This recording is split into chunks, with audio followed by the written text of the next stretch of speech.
Yo, what's up, everybody? It's Thursday, April 10th. Dollar selling, stock selling, bond selling, gold buying. So, yeah, we had a little bit of a reversal from yesterday's euphoric rally. Totally expected. Whenever I see like markets go into a panic like this, with a lot of crazy moves and everybody getting hysterical, I just automatically become skeptical. I don't know. That's just my nature, and not that it's just my nature, but like I know first of all that as human beings we tend to be emotional. We react emotionally, but beyond that, I know that most people, the vast majority of people, I would almost call it the 100%. They don't understand like economics. They don't understand. And by the way, this goes all the way to the top of academia. You know, like these geniuses, economists at Harvard, like even Elon Musk said, this guy Navarro, Trump's trade advisor, and people said, well, he's got a PhD from from Harvard, and Musk, for one time, correctly said, that's a bad thing, not a good thing. And he's right. I mean, we've seen so much garbage coming out of the economics department at Harvard. I mean, you had that famous study by what's his face, Rogoff, Ken Rogoff, that Reinhardt and Rogoff, the book they published, Why It's Different This Time. And they were talking about debt, and they were saying when the debt of a country reaches a certain level, then it's going to blow up. And first of all, they conflated all countries. Some were currency issuers, some were currency users. They never made that distinction. And then in the data they provided, now this is back in, I think it was like in 2011 or something like that. It was like a big scandal. Some grad student from University of Massachusetts at Amherst went over the data and found all kinds of omissions and errors and stuff like that. And so the thing was totally wrong if it would have been calculated correctly. But then Reinhardt and Rogoff, they just kind of brushed it off, and they're still teaching over there. But anyway, let me get back to my point. Whenever I see this kind of panicky stuff going on, I just become a skeptic. Like, I don't know anybody who has made, accumulated big wealth by traveling with the herd, number one. Number two, again, as I said, most people really don't understand. And so and I've pointed out so many instances of this where I told you in advance, XYZ is going to happen, but they're going to do ABC because that's what they believe, but it's going to be all wrong. But you're going to see that XYZ is going to happen. And sure enough, XYZ happens. It might take a little bit of time because the stampede happens first, and that could move prices around or whatever. And so it looks like everybody has the right idea, but once that initial knee-jerk reaction runs its course from emotion, from panic, then what happens? Then the actual true fundamentals of the situation, which are there right from the beginning, but they get kind of swamped with the panicky stampede. But eventually they assert themselves, these conditions, and then that's what dictates the longer term, and that's how it should be. So when I see everybody going crazy, for example, the bond market, here we are again. Sorry. So the bond market today, it started out kind of good. I mean, we had some gains, and then we lost them, more selling. The 10-year yield is at 443. So I pointed this out yesterday. We were at 480 something in January. We went down to 384 last week. We're up at 443 right now.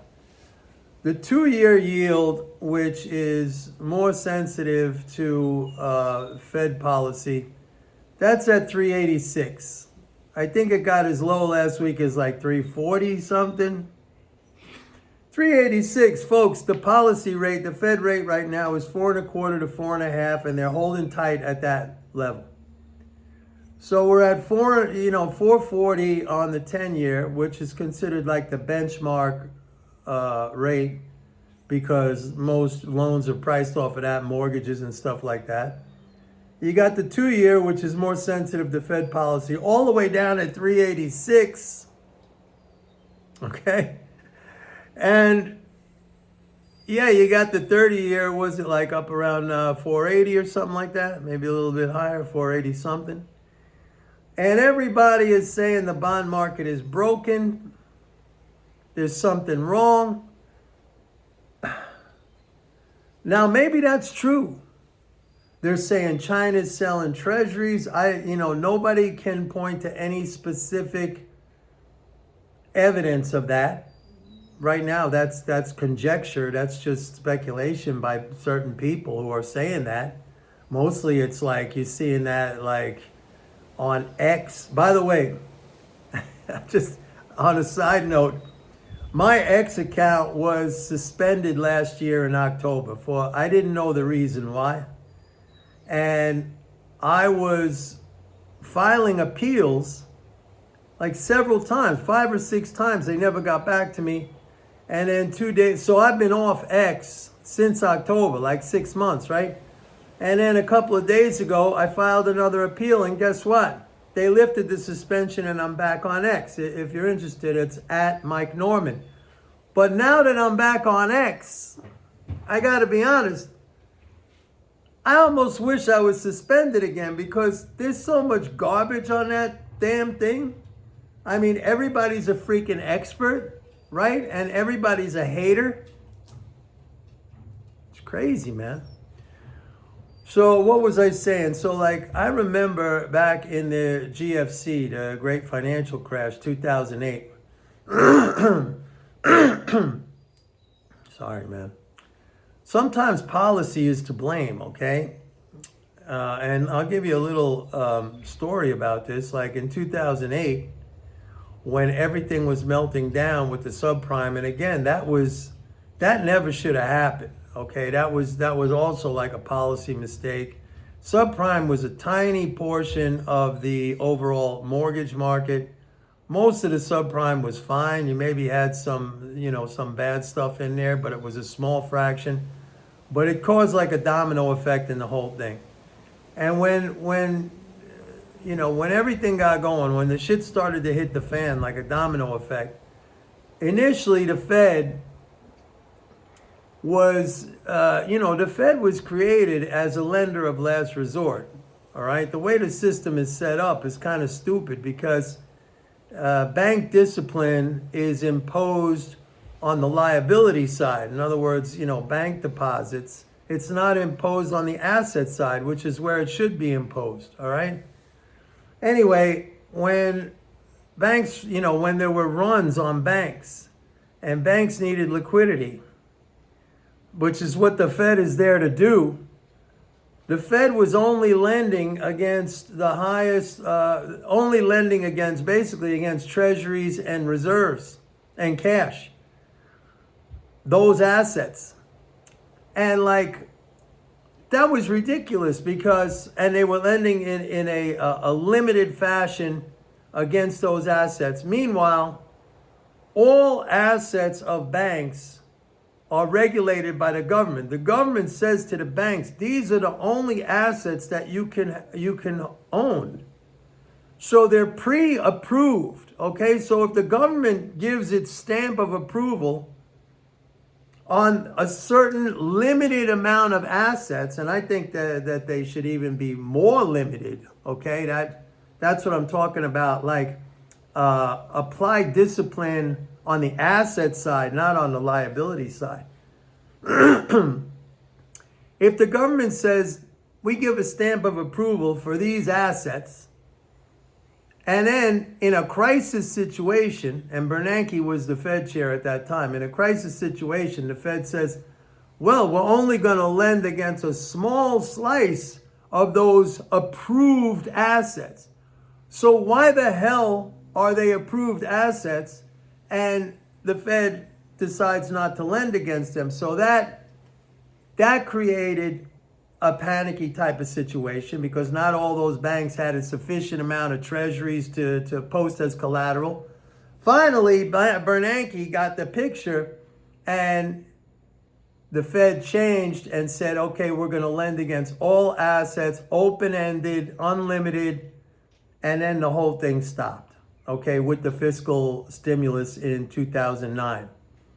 But that's what I'm talking about policy. So like if you look at, if there is something broken in the bond market right now, like we're hearing a lot of stories about the basis trade is blowing up and blah, blah, blah. Meanwhile, we're at 440 in the 10-year. The policy rate is 4.25 to 4.5. We're at 386 in the 2-year. The policy rate is 4.25 to 4.5. I mean, if this is some kind of blow up, then it's not a very impressive blow up. But let's just take it for what it's worth. Let's say it's a blow up. Then the Fed is supposed to be there. Like if the Chinese are actually selling treasuries in an attempt to manipulate our interest rates to punish the Trump administration for the tariffs or whatever, you can't allow an outside entity, a foreign country, even a domestic, actor, market operator, you can't allow them to set interest rates when you have a central bank whose sole function really is as a lender of last resort and rate setter. I mean, it's got to step up. I believe it will step up. I believe the reason it hasn't stepped up already is because the bond market's not broken in spite of everything. Now, if things start to really come unraveled, I expect that the Fed is going to be there to defend its policy rate and the rates along the curve. I do. Maybe I'm naive in expecting that, but I've seen it in the past. We saw it in 2009. It took in 2008. It took a little time for Bernanke to wake up, but he did wake up. Things got a little hairy. We saw it with the SVB 2 years ago with the Silicon Valley Bank. The Fed not only did the QE, but they all. And by the way, I'm not a big fan of QE because one thing you don't want to do right now, when we still have the debt ceiling, is to dump tons of reserves into the system because that will cause a big crash. Now, we're getting close to that debt ceiling hike. The House passed the budget. It goes back to the Senate. It's got supposedly some big spending cuts in there. So we're gonna have to see how that whole thing, fleshes out. I mean, is it gonna be a net reduction in transfers? Is it gonna be maybe a small net reduction? Is it gonna be a big? They're talking about 1.5 trillion, but that's spread out over 10 years, but still that's 150 billion a year in cuts. So that's considerable. So I think Bessent, Treasury Secretary Bessent, he said it the other day, and I'm gonna take him for his word.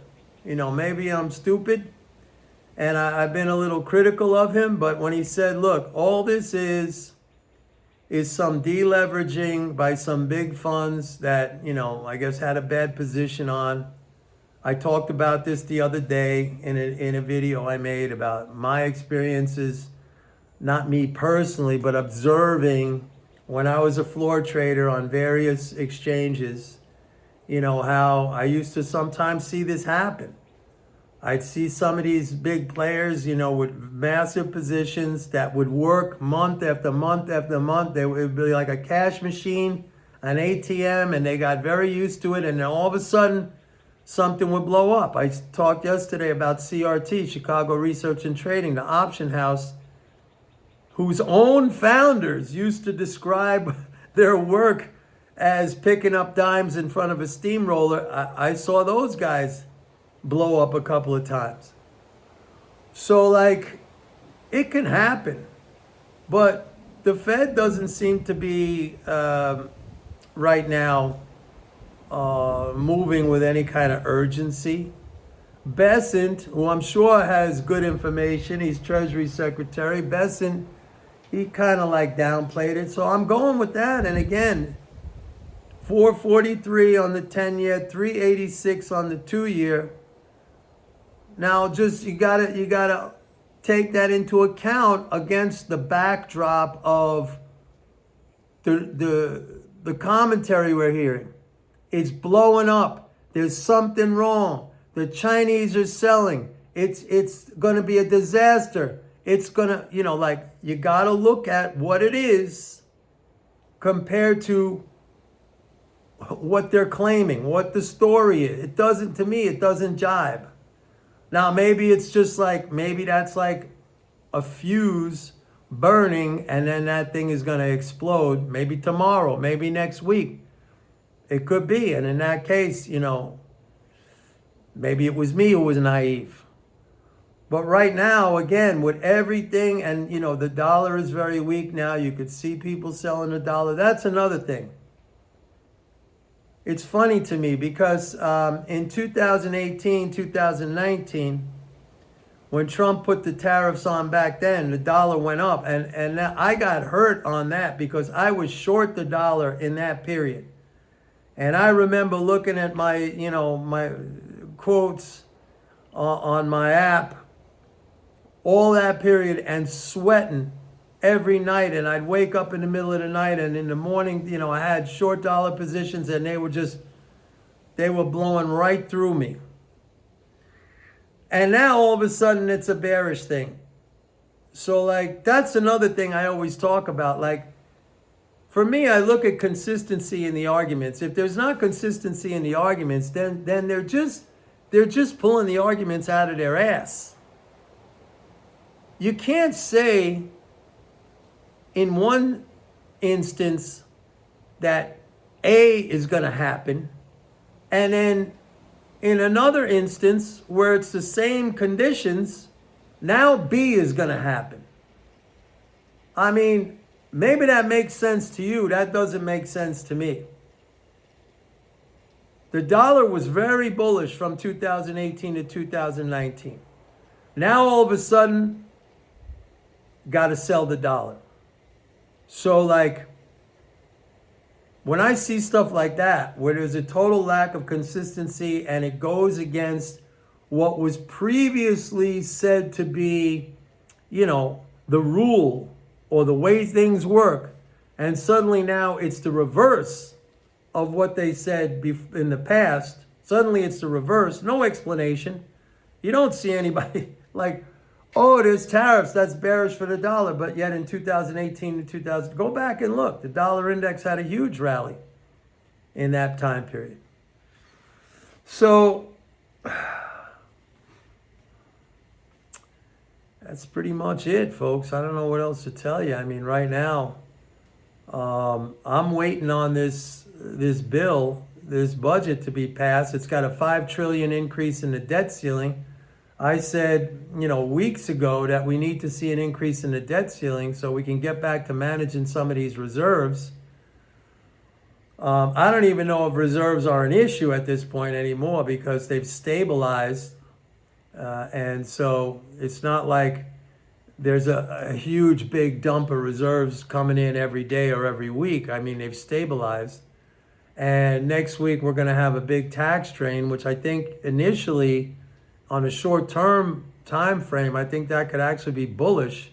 But then after that, tax trains are no good. It's like, that's why they say sell in May and go away. That, where that that saying came from? It came from the mid-April tax train where people's account, the non-government balances are drained big time in April. And then it takes time for regular government spending flows to fill the tank back up, to fill the swimming pool back up.